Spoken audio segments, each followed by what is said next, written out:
Assalamu alaikum. A wannan darasi ta 19 za mu yi magana ne akan saka hoto a cikin taka aiki.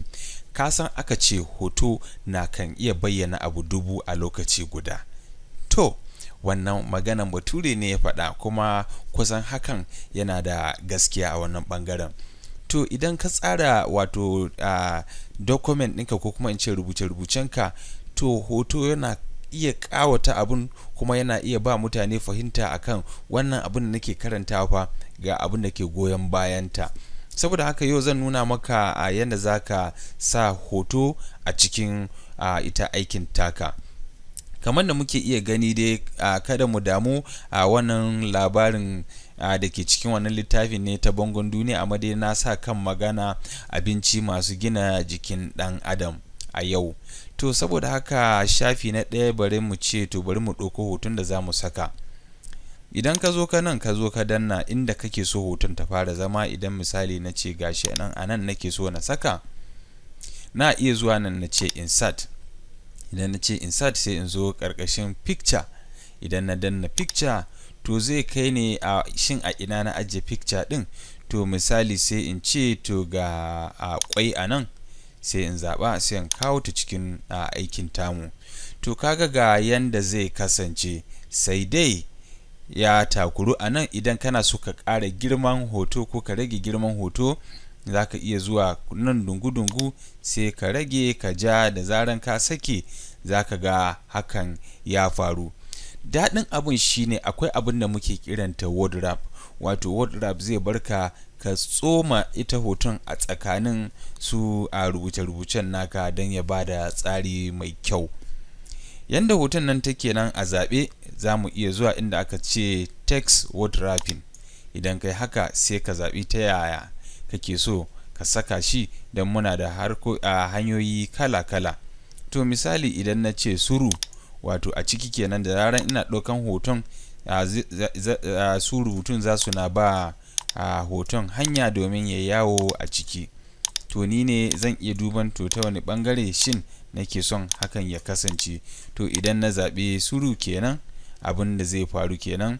Amma kuma idan misali na je ni sai na ce ina so square, to idan na sauko ƙasa wasu rubutun sun haura ta sama, wasu kuma suna nan a ƙasa. Saboda haka bari in zo in sake sakawa a nan. Bari mu ce shafi na ɗaya, bari in ce kawai in ce kwai.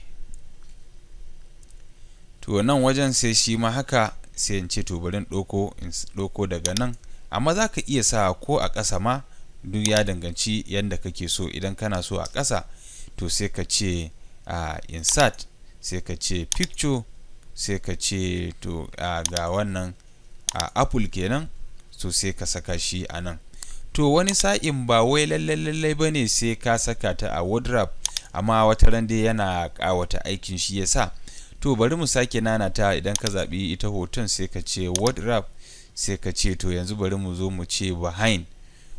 Wato zai zamanto yana bayan ita rubutun kenan, kamar yadda kake iya ganin ta haka. Sai dai wata ran in kai kuskure to ɗauko hoton naka zai iya zama ka da matsala. Amma tunda akwai Ctrl Z, idan ka danna zai mai da ita gidan jiya, in ka sake danna zai mai da ita gidan jiya. To haka ne fa ake saka hoto a ita rubutun taka. Bugu da ƙari kuma za ka iya wasu canje-canje wa ita hoton.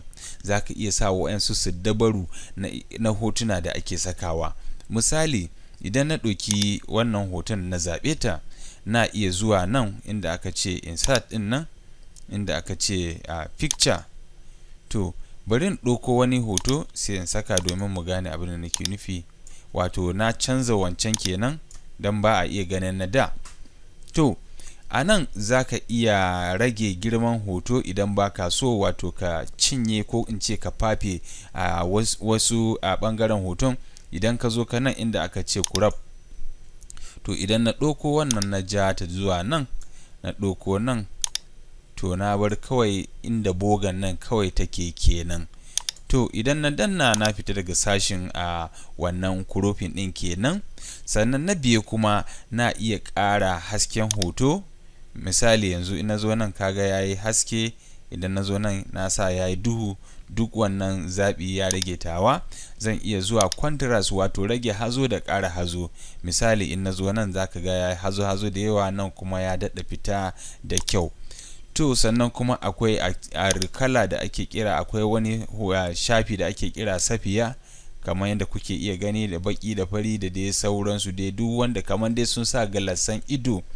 To idan dai ka zaɓi abin da ka gaya maka, shi kenan sai mu ce to hakan fa ya yi mana. Sannan kuwa za mu iya sa wasu siddabaru na musamman, misali a ce kaman ta an aje ta akan bisa kafet, wato tana ɗan sheƙi ta ƙasa, sannan kuma akwai yanda zai ɗan duru-duru haka, sannan kuma za ka iya sa mata firem, sannan kuma ga sunan dai zaɓi ya rage taka. Idan har hakan ya maka yanda kake so, kaman wannan an saka mata inuwa, sai ka ce to na amince da haka. To hakan fa ya kama zuwa ƙarshen wannan darasin na yadda za ka saka hoto a cikin ita aikin taka. Saboda haka a kasance tare da mu a darasi na 20 domin mu sake samun sabuwar darasin da zai taimake mu a aiki da Microsoft Word. Na gode.